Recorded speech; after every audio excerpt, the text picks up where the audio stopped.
Quantitative comparison.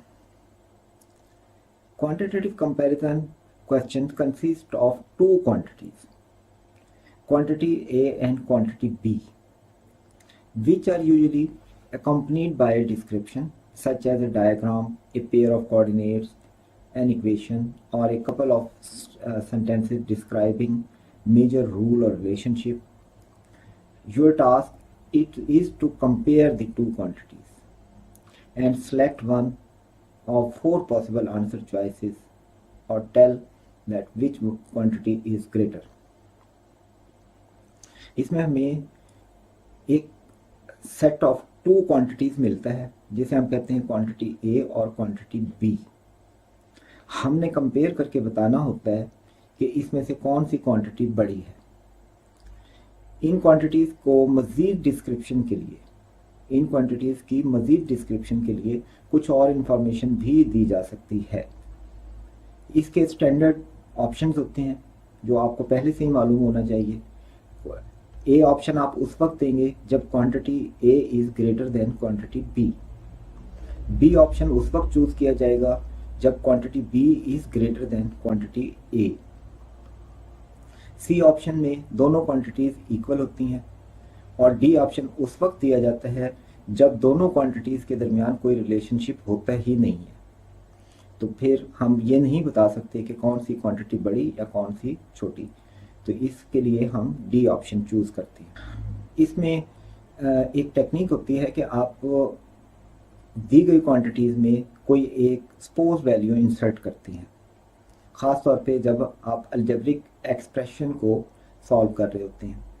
तो वो plug in से हमें पता लग जाता है कि बड़ी क्वांटिटीज़ कौन सी है और छोटी कौन सी।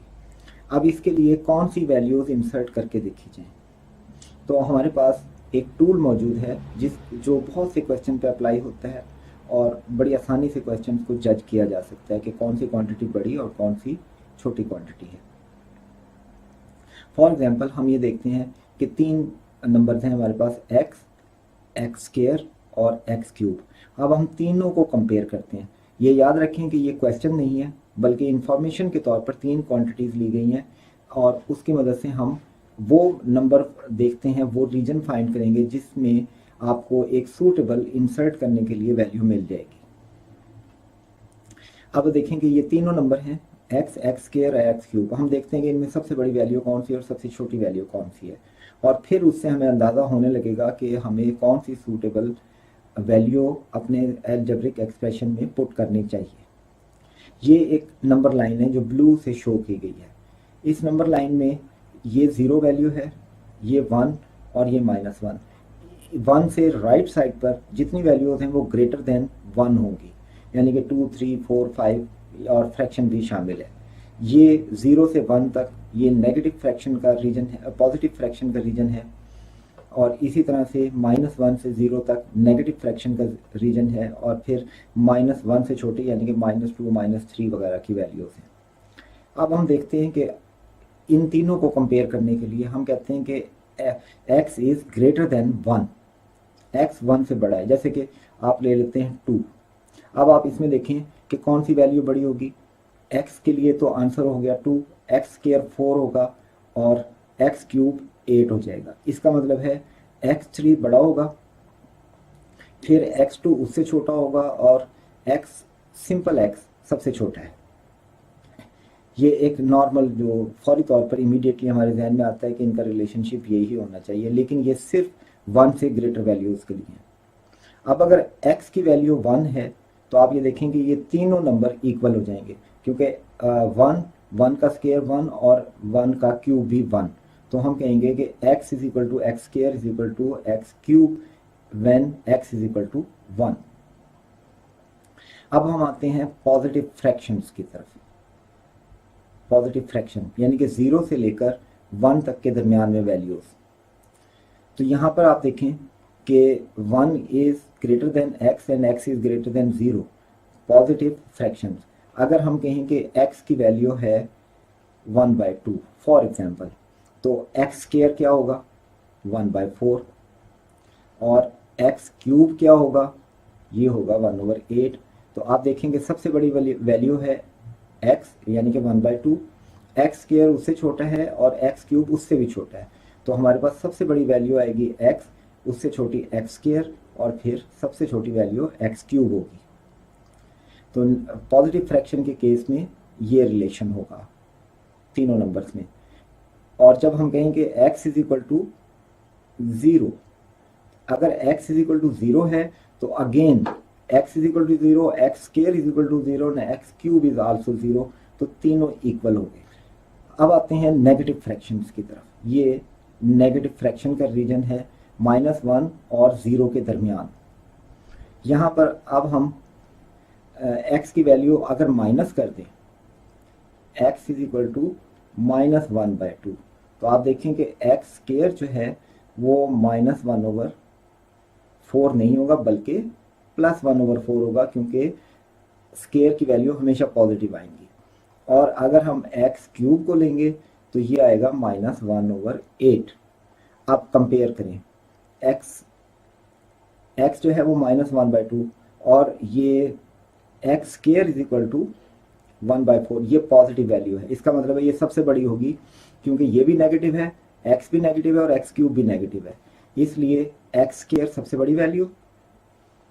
उसके बाद -1/8 और -1/2, -1/8 बड़ा है एज कंपेयर टू -1/2, इसलिए x3 दरमियान में आ गई, यानी कि x square is greater then x cube and x cube is greater then x. तो यहाँ पर ये रिलेशन पाया जाएगा -1 से लेकर 0 तक, 0 और -1 के दरमियान x सबसे छोटा है, फिर x क्यूब है, फिर x स्क्वायर है। अब हम रखते हैं x इज इक्वल टू -1, तो यहाँ पर लेकिन जब x इज इक्वल टू 1 था तो तीनों वैल्यूज इक्वल थी, लेकिन जब x इज इक्वल टू -1 है तो स्क्वायर वैल्यू पॉजिटिव हो जाएगी, इसलिए वो सबसे बड़ी होगी। क्योंकि अगर हम -1 रखते हैं तो एक्स स्क्वायर +1 हो जाएगा, एक्स क्यूब -1 ही रहेगा, तो x is equal to x cube है यहाँ पर, लेकिन ये दोनों छोटे हैं एक्स स्क्वायर से। फिर आए when x is less than -1, अब नेगेटिव नंबर्स, तो अगर आप -2 रख लेते हैं x की वैल्यू तो एक्स स्क्वायर 4 होगा और क्यूब जो होगी वो -8 होगा। तो अब आप देखेंगे -8 सबसे छोटा है और एक्स स्क्वायर यानी कि 4 जो है सबसे बड़ा है, तो एक्स स्क्वायर सबसे बड़ा होगा, फिर x होगा और फिर एक्स क्यूब होगा। ये 7 इंपॉर्टेंट प्लेसेस हैं, 1 2 3 4 5 6 एंड 7। इन प्लेसेस का ख़ास ख्याल रखना होता है कि जो वैल्यूज़ आपको दी गई हैं वो इनमें से कहाँ लाई करती हैं, तब आप कंपेयर कर सकेंगे। और अगर सपोज वैल्यू लेनी पड़े तो आपको इन वैल्यूज़ को, इन रीजन्स का ख्याल रखना पड़ेगा कि आप कहाँ से ले रहे हैं। हो सकता है कि वो एक रीजन में क्वांटिटी ए बड़ी हो रही है, लेकिन जब आप दूसरे रीजन में जाएं तो पता लगे ये वो इक्वल हो गई या छोटी हो गई, रिवर्स हो सकता है। इसलिए ये 7 इंपॉर्टेंट प्लेसेस मैंने आपके सामने रखी हैं, आप केयरफुली इनको यूज़ करेंगे कि जहाँ नंबर्स वगैरह का रीजन डिफाइन करना हो, कोई कंपेयर करना हो नंबर्स को, तो वो कहाँ पर लाई करता है और इंफॉर्मेशन क्या दी गई है। अब एग्जाम्पल्स देखते हैं। आपको इंफॉर्मेशन दिया गया है x square -1 is equal to 0 और कॉलम ए में है x और कॉलम बी में 1। अब हमने बताना है कि x बड़ा है या 1, तो x की वैल्यू कहाँ से आएगी, वो यहाँ से हम कैलकुलेट करते हैं। तो जब हम इसको सॉल्व करते हैं तो ये हो जाता है x square is equal to 1, और जब आप स्क्वायर रूट लेंगे तो इसका आंसर आएगा +-1। ये आप ख़ास ख्याल रखें कि अंडर रूट में 2 वैल्यूज आती हैं, तो जब आप 1 का अंडर रूट लेंगे तो +1 भी होगा -1 भी होगा। अब आप देखें कि यहाँ पर अगर +1 है तो ये दोनों क्वांटिटीज़ a और b इक्वल हैं, और अगर -1 है तो कॉलम a की वैल्यू छोटी हो गई और कॉलम b की बड़ी, यानी कि इन दोनों के दरमियान असल में कोई रिलेशनशिप हम कायम नहीं कर सकते। हम नहीं बता सकते कि कॉलम ए की क्वांटिटी यानी कि x बड़ा है या कॉलम बी की क्वांटिटी 1 बड़ा है, क्योंकि x की 2 वैल्यू आ रही हैं और एक छोटी है एक बड़ी है, एक इक्वल है और एक छोटी है, तो इसलिए इसका आंसर होगा डी, नो रिलेशनशिप। डिटरमिन नहीं किया जा सकता कि कॉलम ए की क्वांटिटी बड़ी है या कॉलम बी की। इस एग्जांपल में x and y are positive integers और मजीद इंफॉर्मेशन है कि 3x + 6y is equal to 180। Column A की क्वांटिटी है the maximum possible value of x and column B की क्वांटिटी है the maximum possible value of y. अब आप देखें कि इसकी मदद से हम x और y की वैल्यू नहीं मालूम कर सकते, क्योंकि दो वेरिएबल हैं और इसको सॉल्व करने के लिए दो इक्वेशन चाहिए या कोई और इंफॉर्मेशन चाहिए जिसकी मदद से इसे सॉल्व किया जा सके। तो ये सॉल्व ही नहीं हो सकता, हम नहीं बता सकते कि कॉलम ए की क्वांटिटी बड़ी है या कॉलम बी की वैल्यू क्वांटिटी बड़ी है, इसलिए इसका आंसर भी होगा D option. Total cost of two apples and 3 oranges is $1.70। यानी कि अगर हम इसकी इक्वेशन बनाएं तो ये दिया गया है हमें 2 एप्पल एंड 3 ऑरेंजेस की कॉस्ट इक्वल होती है 1.70 के। अब हमने कंपेयर करना है, कॉलम ए के अंदर दिया गया द कॉस्ट ऑफ 1 एप्पल और कॉलम बी में दिया गया the cost of 1 orange. Again यहाँ पर ए और ओ दो वेरिएबल हैं और इनके सॉल्व करने के लिए हमें एक इक्वेशन मिली है, इसलिए हम नहीं बता सकते कि ए और ओ की वैल्यू क्या होगी, यानी कि एप्पल की कॉस्ट क्या है और ऑरेंज की कॉस्ट क्या है। क्योंकि अगर यहाँ पर ए की वैल्यू अगर हम सपोज करके एक रख लें तो ये फॉर एग्जांपल इसकी वैल्यू रखी जा सकती है हम 0.5 और 3 ऑरेंज 2 एप्पल्स की कॉस्ट कितनी बन जाएगी $1, 0.7 रह गया। 0.7 को हम 3 पे डिवाइड कर लेते हैं तो एक ऑरेंज की कॉस्ट आती है 0.7/3। अगेन अब हम इसकी वैल्यू कम कर देते हैं और इसकी बड़ी कर देते हैं तो पॉसिबल वैल्यू डिफरेंट हो जाएंगी। सिंपली हम कह सकते हैं कि एक इक्वेशन से दो वेरिएबल सॉल्व नहीं हो सकते, इसलिए इसका आंसर भी बनेगा डी। इस एग्जाम्पल में दिया गया है x is a member of set -1 0 3 5 और y के मेंबर्स दिए गए हैं -2 1 2 4। कॉलम ए में क्वांटिटी दी गई है x - y, यानी कि x का कोई भी मेंबर उसमें से y के किसी भी मेंबर को माइनस किया जाए, और कॉलम बी में -6, यानी कि इसका जो आंसर आएगा उसको कंपेयर करना है -6 के साथ। अब इसके आंसर्स तो मल्टीपल होंगे क्योंकि 4 वैल्यूज इधर है 4 वैल्यूज इधर है, तो हमने इनके तमाम पॉसिबल सेट्स बनाने हैं तो ये 16 वैल्यूज आएंगी यहाँ से 4 × 4, और उनको सबको देखना है कि वो -6 से बड़ी हैं या छोटी। अब हम इसको अगर इस तरह सॉल्व करेंगे तो ये तो बहुत टाइम लगेगा, क्योंकि अब हमें -1 के साथ पहले -2 लेना होगा, फिर -1 के साथ 1 लेना पड़ेगा, फिर -1 के साथ 2 और फिर -1 के साथ 4, उसके बाद 0 के साथ -2 1 2 4, इस तरह से 16 वैल्यूज होंगी। हम इसको एक और अंदाज में देखते हैं कि इन दोनों सेट्स की मैक्सिमम और मिनिमम वैल्यूज लेकर देखते हैं। मैक्सिमम वैल्यू 6 से कंपेयर होगी और मिनिमम वैल्यू भी -6 से कंपेयर होगी। तो इसकी मैक्सिमम वैल्यू कब आएगी? जब हम x को बड़े से बड़ा रखेंगे और उसमें से y जो माइनस होना है उसे छोटे से छोटा रखेंगे। इसको लार्जर रखें कि x की वैल्यू सबसे बड़ी क्या है 5। लार्जेस्ट वैल्यू निकालने के लिए हम x को बड़ा करेंगे क्योंकि उसमें से y ने माइनस होना है। माइनस की वैल्यू हम बहुत छोटी कर देते हैं जो कि यहाँ पर है -2, तो सबसे छोटी वैल्यू इसमें से माइनस होती है। तो अब आपके पास आंसर आता है 5 + 2 = 7। तो इसकी मैक्सिमम वैल्यू 7 आती है। अब हम इसकी मिनिमम वैल्यू लेते हैं। मिनिमम वैल्यू के लिए x को छोटे से छोटा रखा जाएगा कि सबसे छोटा कौन सा है -1। हम इसको x को -1 रखते हैं, फिर y को हम बड़े से बड़ा रखेंगे, क्योंकि जब हम छोटे में से माइनस बड़े अमाउंट को करेंगे तो आंसर छोटा आना चाहिए। अब y की बड़े से बड़ी वैल्यू वो 4 है, वो हम 4 रखते हैं, तो इसकी मिनिमम वैल्यू होगी -5। अब आप देखें कि बाकी तमाम वैल्यूज जो इस सेट्स की होंगी वो इन्हीं दोनों नंबर्स के दरमियान में होंगी, यानी कि 7 और -1 में, क्योंकि पहले हमने मैक्सिमम वैल्यू देखी है वो 7 आती है, फिर हमने इसकी मिनिमम वैल्यू देखी वो -5 आती है, तो बाकी तमाम वैल्यूज इन दोनों के दरमियान होंगी। यहाँ से अब हम कंपेयर करें तो पता चलता है कि 7 इज ग्रेटर देन -6, यस। और अगेन मिनिमम वैल्यू में देखें तो वो भी -5 इज ग्रेटर देन -6, यानी कि इसकी मिनिमम वैल्यू भी इससे बड़ी है। तो हम कह सकते हैं कि कॉलम ए की तमाम वैल्यूज़ जो आएंगी वो कॉलम बी से बड़ी होंगी। तो इसलिए इस क्वेश्चन का आंसर है ए। इस एग्जाम्पल में a is equal to 3b and b is greater than 0।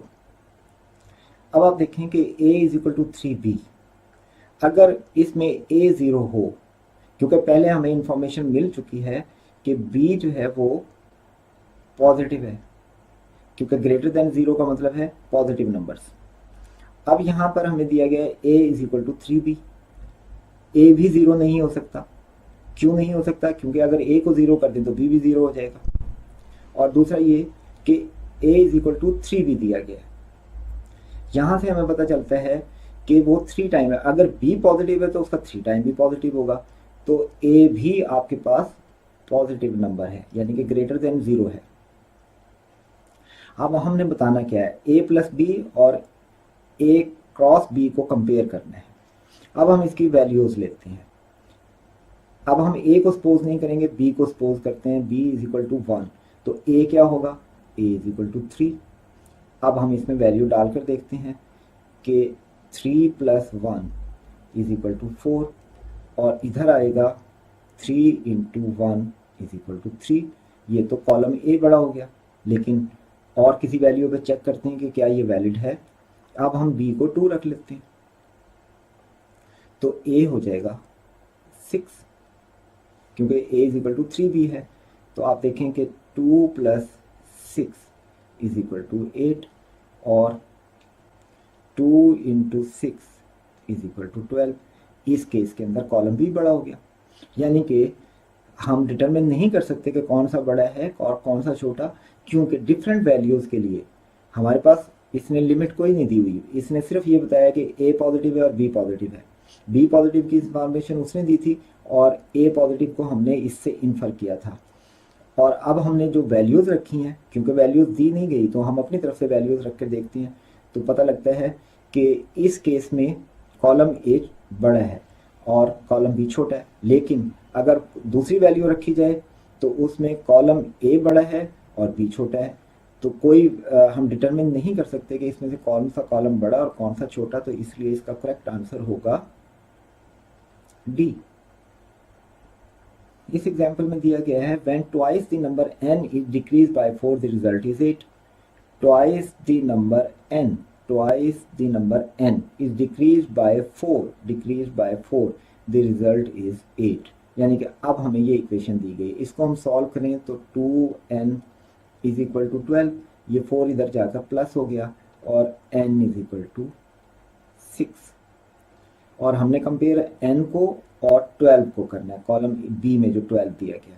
अब n की वैल्यू 6 है और कॉलम बी की वैल्यू 12 है। अल्टीमेटली आंसर इज बी, क्योंकि 12 बड़ा है 6 से। अब हमें ये दिया गया है कि r प्लस 3 ग्रेटर देन 5, यानी कि r इज ग्रेटर देन 2, क्योंकि ये 3 इधर जाकर -3 हो गया तो बाकी बच गया 2। अब हमने इसमें से देखना है r इज ग्रेटर देन 2। अब कॉलम ए में है r प्लस 2 और कॉलम बी में है 4। अब यहाँ पर अगर हम इसमें 2 ऐड करें तो 2 प्लस 2 इज इक्वल टू 4 आता है, लेकिन अगर हम 2 से बड़ी वैल्यू ऐड करेंगे तो ये 4 से बड़ा हो जाएगा, क्योंकि r ग्रेटर देन 2 है, इसलिए यहाँ पर 2 से बड़ी वैल्यू आएगी। 2 से बड़ी वैल्यू को जब हम 2 में ऐड करेंगे तो 4 से बड़ी वैल्यू आएगी, इसलिए हम कहेंगे कि कॉलम ए की क्वांटिटी बड़ी है और आंसर होगा ए। The product of two consecutive positive integer is equal to 6 times the smaller integer। The product of two consecutive positive integer equals 6 times the smaller integer। यानी कि इसकी इक्वेशन बनाएं तो consecutive positive integer, अगर x पहला number है तो उसका consecutive नंबर होगा x प्लस 1, क्योंकि consecutive इंटीजर्स जैसे 3 और 4 आप देखें इसमें 1 का फर्क है, फिर 5 आएगा तो उसमें भी 1 का फर्क होगा, फिर 6 उसमें भी 1 का। इसी तरह से तमाम इंटीजर्स में कंसेक्टिव नंबर्स में 1 का डिफरेंस होता है। तो हमने कहा कि पहला नंबर है x, तो दूसरा नंबर होगा x प्लस 1। अब हमें दिया गया है कि इनका प्रोडक्ट 6 के इक्वल है पहले स्मॉलर इंटीजर के, यानी कि 6x, यानी कि हम कहेंगे x into x plus 1 is equal to 6x. Consecutive integer x and x plus 1 is equal to 6 times the smaller integer, क्योंकि इसमें स्मॉलर x है, x प्लस 1 इससे बड़ा होगा. अब आप देखें कि हम इसको कैंसिल करते हैं, x से x कैंसिल, तो x plus 1 is equal to 6 and x is equal to 5, क्योंकि ये 1 इधर जाकर माइनस हो गया, x इज इक्वल टू 5. तो कॉलम ए में और बी में हम देखते हैं the sum of two integers.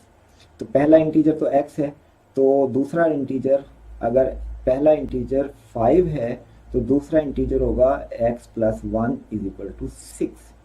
तो इन दोनों का सम आएगा 5 प्लस 6 इज इक्वल टू 11. और इधर दिया गया 10. 11 इज ग्रेटर देन 10, इसलिए इस क्वेश्चन का आंसर है ए.